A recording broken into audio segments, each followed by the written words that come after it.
Afterword. Nearly 4 decades have passed since I set off on my journey to the East. Over the years, I have realized that whether living in a holy place in India or a congested city in America, if we harmonize our lives in a spirit of devotion to the Lord, we can realize our eternal home.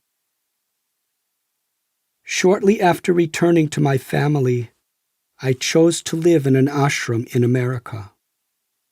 2 times I was offered initiation from my guru, but I declined, feeling I was still undeserving. Neither would I cut my hair nor shave my head like all the other monks until I felt absolutely ready to commit myself to initiation. In the spring of 1973, we celebrated the appearance day of Lord Chaitanya, the incarnation of Krishna for this age, and fasted till moonrise. I secluded myself in a dark attic, the closest thing I could find to a cave, and vowed to chant 100,000 names of the Lord on my wooden prayer beads. After about 6 hours, a special inspiration sprung from within. I prayed, "My dear Lord, on your birthday, what gift can I offer you?" Another hour passed as I meditated on the Maha Mantra while chanting Hare Krishna, Hare Rama. My question seemed to echo in the background. "My Lord, on your birthday, what can I offer you?" As I chanted the very last of the 100,000 names, a voice within my heart called an answer to my question. "Offer your hair." I knew what that meant. In the past, I had resolved to only sever my hair when I was ready to accept the vows of initiation from a spiritual master. I believed that this was the voice of the Lord confirming that I was now ready to take the vows which I had refused to accept repeatedly from many great souls on my path. So in the summer of 1973, I took the formal vows of initiation. At that time, Srila Prabhupada lovingly offered me the name Radhanath Das, servant of Lord Krishna, who is the beloved of Radha. To help me remember this special day, a friend gave me a framed photograph. Neither he nor I were prepared for the stunning reaction it would invoke. My body shivered, my mouth dropped. I could not believe what I was seeing. It was the same back cover photo from the pamphlet that I had been left with at the Randall's Island Rock Festival in New York. That was the day before I received the fateful call from Gary. The day before destiny pulled me away from the life I knew and into the realm where everything had to change. Weeks later, while crammed in the back of a van while hitchhiking in England, I had looked at it for the first time and been struck by the personality in that photograph, thinking, if anyone in this creation has spiritual bliss, it is this person. I lost the pamphlet after that day and never had another thought about it. Now, for the first time, I made the connection. The person in the photograph was my guru, Srila Prabhupada. I couldn't believe it. Destiny had led me in a full circle. At the very onset of my spiritual quest, the Lord had cryptically revealed who my guru was to be and the path I was to follow. The mystery was only disclosed on the day of my initiation. For the next 6 years, I resided in an austere monastery on a secluded mountaintop that one had to trudge a 3-mile muddy footpath through a forest to reach. The snow-blanketed winters were frigid there, and we had no heat. To bathe, we used a rock to break a layer of ice, then dipped in the icy water. Our sanitation system was to climb down a hill with a shovel in hand and bury our waste in the mud. In this place, I found myself living a similar life as Ganesham, day and night, serving the Lord's deity form, trying intensely to follow spiritual disciplines, and also tending cows. After years spent there in meditation on my Guru's compassion, I developed a deep longing to share the gifts I received with others. For the next 8 years, I served as a lecturer in colleges and universities, mainly in Ohio and Western Pennsylvania. Professors invited me to speak on topics such as philosophy, religion, sociology, interfaith, the Bhagavad Gita, and I also taught courses on vegetarian cooking. My beloved Gurudev, Srila Prabhupada, departed from this world in Vrindavan on November 14th, 1977. That day is forever etched in my heart. In separation from him, I felt myself cast into emptiness. As relentless tears washed away all my patience, my heart cried out, "Where to go now? My dearest friend and guide has left me alone in this world of conflict and confusion. How will I carry on without his love, his smile, and his wisdom?" Now I had to realize his presence was within my heart. My sincerity would be tested by how I followed his sacred instructions to love Krishna and be an instrument of that love in my life. But for one who follows sincerely, the Guru is always present to guide and protect the disciple. Service in separation is a test of our gratitude and love, and that separation, I found, is also the sweetest union. In 1982, the Society of Devotees urged me to accept the vows of a Swami, a celibate monk exclusively dedicated to God's service. Extremely apprehensive, I resisted, because I felt that the honor and distinction that comes with being a Swami was a burden and a distraction. Besides that, I felt unworthy. However, appeals and pressures came repeatedly. What should I do? I prayed to Srila Prabhupada and the Lord. In the months that followed, my seniors and the voice of my Guru within revealed that the primary consideration should be how I could best serve the Lord. In May of 1982, I accepted the vows of sannyas. Conferred upon me at that time was the title Radhanath Swami. In 1983, I returned to India for the first time in 11 years. I traveled by airplane from London to New Delhi. The same trip that took me over 6 months when I hitchhiked was completed in less than 9 hours by airplane. The speed and safety of an airplane, though, could not compare with the life-changing experiences I'd had on the overland route. In India, I at last made pilgrimage to my most cherished home, Vrindavan. The unbounded joy of returning was mixed with the dismay of finding that almost all of my dear friends, had passed away.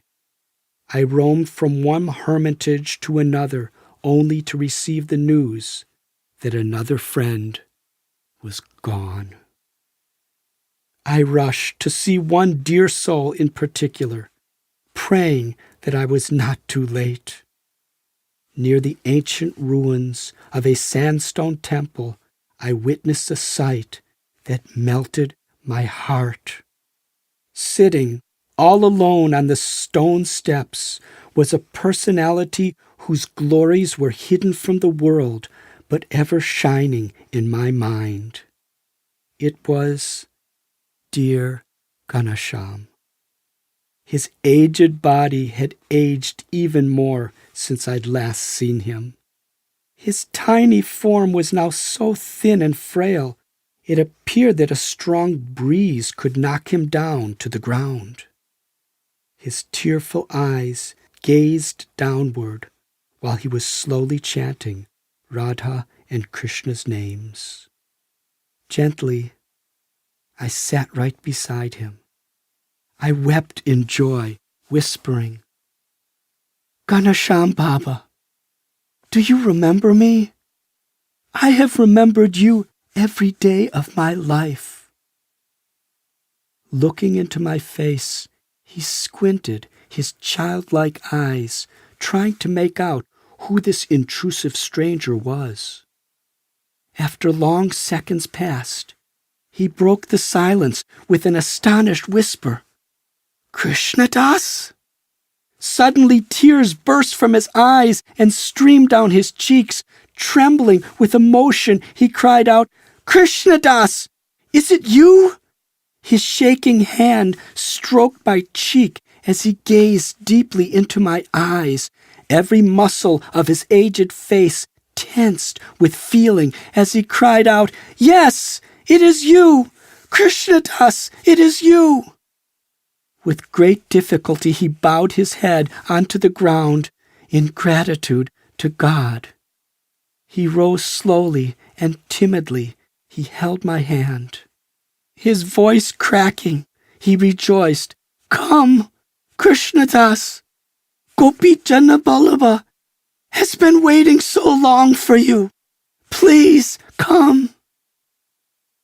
Ganesham slowly led me a few steps into that alleyway that I dreamt of so many times, and into his tiny closet temple. What a feast it was to both my eyes and soul to be once again face to face with Radha Gopijana Ballabha and their dearest Ganesham. He then proceeded to offer me his brajarotis and practically everything else he had. For hours I sat in a trance of gratitude. I was home. But my duties at the universities soon called me back to America. The next year I returned to Vrindavan, elated with the prospect of seeing dear Ganesham. Shivering with anticipation, I crossed the sewage canal and entered the house. But Radha Gopijana Ballabha's intimate closet temple was now nothing more than a closet for storage. The deities were gone. For over 60 years, that simple closet had been a glorious temple for the Lord, who appeared from the earth to accept the service of dear Ganesham. Now it was cluttered with brooms, cleaning buckets, underwear, and utensils. Just then the mother of the house interrupted her cooking to see what I wanted. "Where is Radha Gopijana Ballabha?" I inquired. "They found another home," she said. Where is Ganesham Baba?" I cried out. Whisking her hand upward toward heaven, she replied, "He has gone to Krishna." In a daze, I walked outside. There, I looked up into the Vrindavan sky and wept. I whispered, Ganesham, you will forever dwell in the closet of my heart. There I will ever find warmth under the blanket of your humility and be nourished by the brajarotis of your selfless love. One day in 1985, I was guiding about 20 devotees around Govardhan Hill in Vrindavan, when unprepared for a shocking surprise, I found myself face to face with my old friend Asim. Elated, we embraced in gratitude. In our last days together, 14 years before, we had also circled Govardhan Hill. It was as if we were meeting exactly where we left off. He was so proud that I was now a Swami. Finding a quiet place, we sat together. In the years since I had seen him, Asim had received a PhD in Sanskrit from Columbia University. In the academic world, he was Alan Shapiro and assisted prominent scholars the world over in Sanskrit research. But still, Vrindavan was his home. Asim smiled. "Wait here, Swamiji." A few minutes later he returned with a cloth bag. An uncontrollable smile captured my face, for I knew what was in it. Marveling at the sweet will of the Lord, we gazed at the beauty of Govardhan Hill and celebrated our reunion with a feast of brajarotis and gur. Our precious friendship continued until, by the Lord's will, he passed away in 1998. My work as a Swami began to include more and more travel as I began to lecture to a wider and wider circle of people. In the summer of 1988, while in Los Angeles, a friend agreed to drive me up the coast to Big Sur to meet with a special friend, Father Bede Griffiths, a Catholic monk and author of several books that bridge the wisdom of Christianity and Hinduism. He had invited me to give a seminar in a monastery of Benedictine monks. We sped up Highway 1 with the windows open, savoring the Pacific breeze. At a gas station, my friend stopped to fill up the tank. From a phone booth on the roadside, I completed a call. Hanging up the phone, I noticed something peculiar. Right under my nose, the telephone directory was open to a page with the letters LIS on the top of the page. My long friend Gary's last name happened to be Liss. I scrolled my finger down the page on a whim and was shocked to find the name Gary Liss. This can't be, I thought. I haven't seen him since 1972 in that cave in Nepal. It's been 17 years. The address read Malibu Road in Malibu Beach.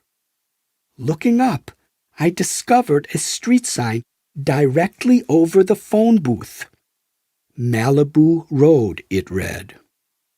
Gazing across the street and down the block, I saw a small house with the identical address. I reasoned that there must be thousands of people with the name Gary Liss in America. We had been warned to reach Big Sur by nightfall, and so, letting my rational mind override my excitement at the slim prospect of seeing my old friend, I noted the address and resolved to return and investigate when I could. A year later, in the summer of 1989, returning from India, I borrowed a car and drove alone from Los Angeles up to Malibu Beach. The mystery thickened. Where the small house had once stood was now nothing more than a vacant lot. I asked a neighbor, "What happened to that house?" "They tore it down last month." "Do you know the name of the person who lived there?" "No, I'm sorry." Perplexed, I just stood there, wondering what to do. Behind the empty lot was a tennis court, and behind that was a beautiful home right on the beachfront of the Pacific Ocean. With my shaved head and saffron robes standing in a vacant lot in a posh neighborhood of Malibu, I certainly must have stood out. Suddenly, from out of the house came a middle-aged, well-groomed man with a thick neck and huge muscles that bulged from his arms and chest. The bodybuilder stared at me with suspicion, as I did him. He strutted across the tennis court in my direction. Maybe I shouldn't be standing here, I thought. As he came closer, though, I recognized that behind all those big muscles and years of aging was someone very familiar. Blissfully, I called out, "Gary! Gary! It's me! The sadhu from the cave! Do you remember?" "My brother, it's you!" he cried out. "I cannot believe my eyes!" The invisible hand of the Lord had brought us together again. 18 years had passed, and we both looked so different. I was still about 120 pounds, but my long locks had been replaced with a shaven head, and I wore saffron robes of a Swami. Gary's long hair and beard were gone. He was clean-shaven, his short hair neatly parted. His once skinny body was now rippling with huge muscles.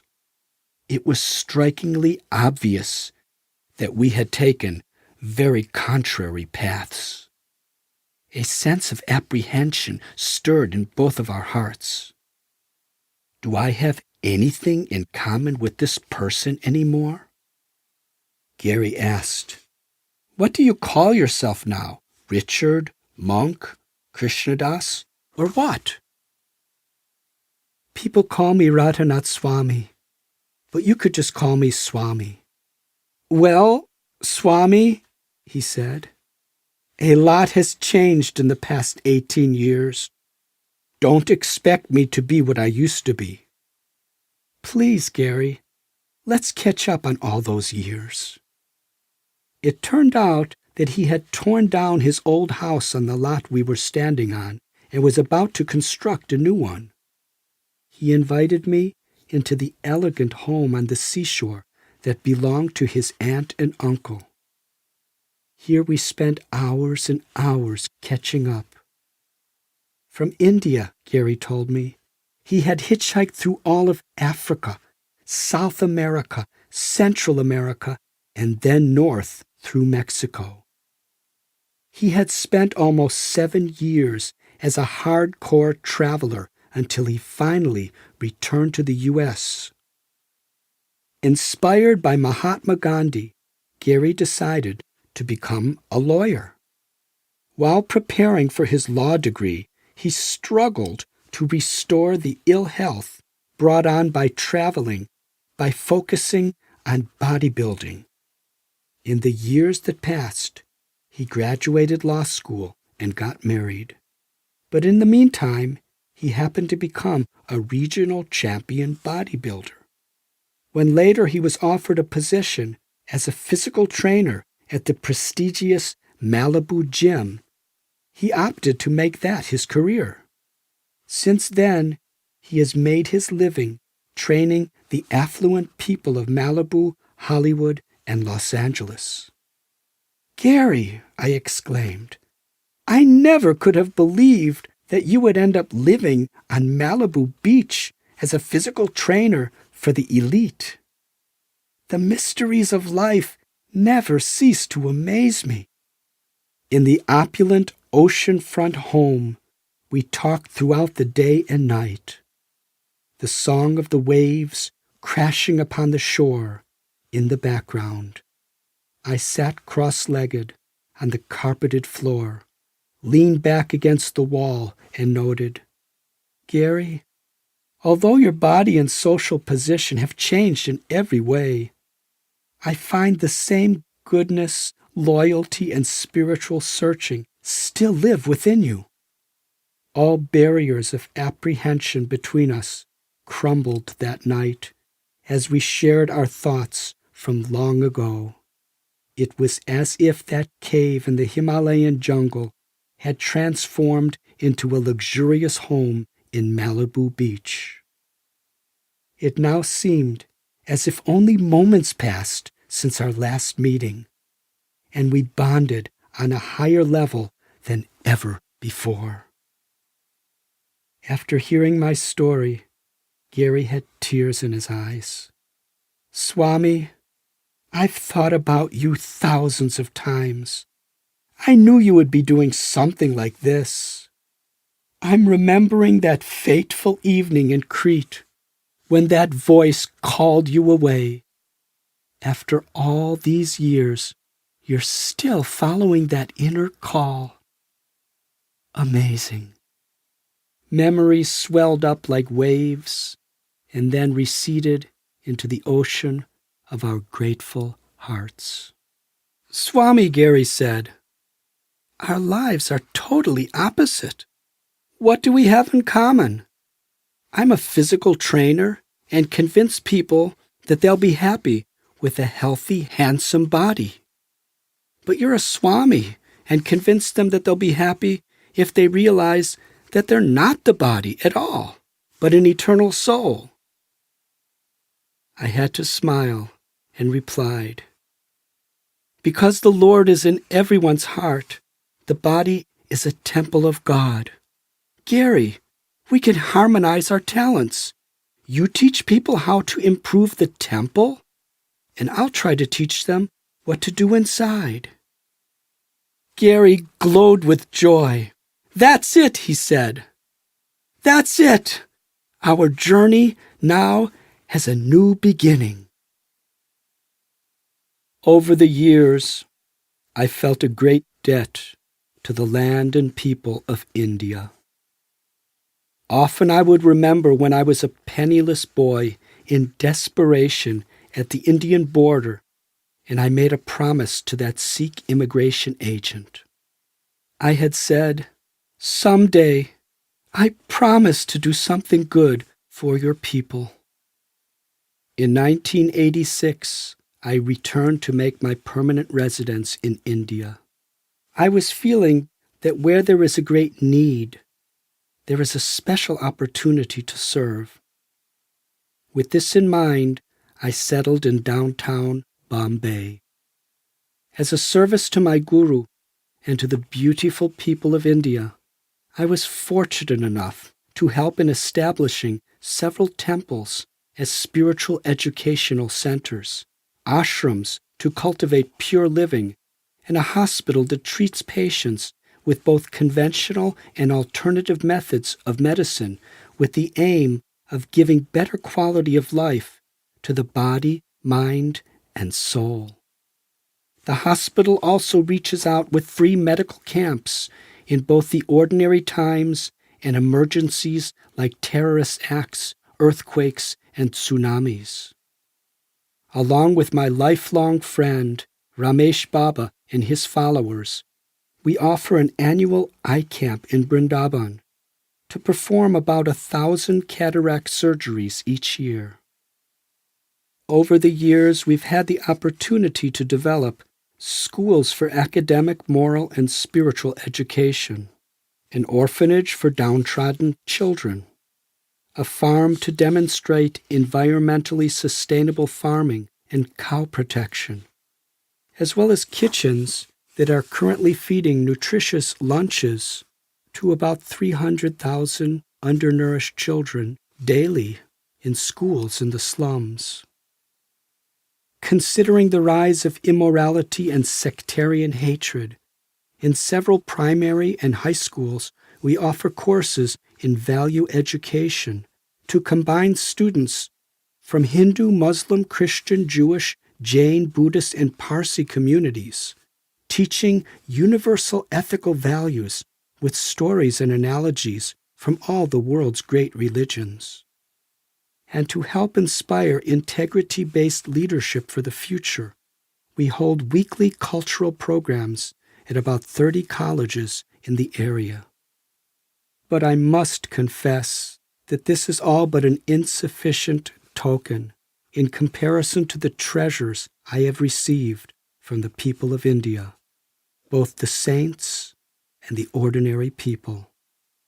They have blessed my life with Krishna, my beloved Guru, and endless opportunities to serve them and share this blessing with the world. In 1989, my mother and father visited me in India for the first time. It was a life-changing experience for them. They fell in love with the Bombay devotees, who have remained some of their dearest friends.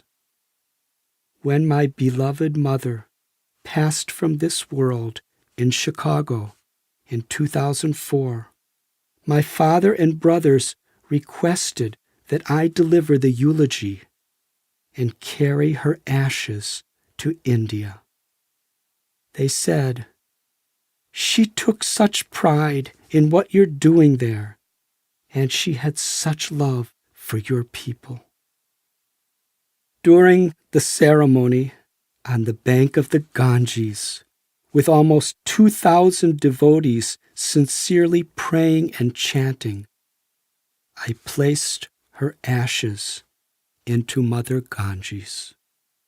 With tears of gratitude, I remembered how 34 years before I had accepted the Ganges as a mother. As the ashes merged into the flowing current, I prayed with a tearful whisper, "Today, the mother of my physical birth and a mother of my spiritual birth have united, and in this beautiful current they are flowing together to reach the sea. I pray, my dear Lord, please carry Mother's soul into the sea of your eternal grace." This moment was deeply symbolic for me. Yoga means union with our spiritual essence, and religion is to bring us back to that same essence. Bhakti Yoga is the science of transforming material into spiritual. By harmonizing our relationships, talents, and property in devotion to the Lord, our spiritual love awakens. In this way, the physical body and the spirit soul are united in purpose, and the love we share in this world reaches the eternal spiritual plane. The Bhagavad Gita reveals this mystery to be the perfection of yoga and the fulfillment of life. As I look back, I am forever grateful for the journey I traveled and to all the people who helped me to grow on the way. Never could I have imagined where the invisible hand of destiny was leading me. Through it all, I have come to realize that if only we cling to our sacred ideals, not being diverted by either successes or failures, we may find that amazing powers beyond our own are there to test us, protect us, and empower us. I pray that this simple story of mine may inspire all my readers with hope. Our true home awaits us at the end of life's perilous journey. It is a place of lasting peace, beckoning us to persevere until we too reunite with our lost love.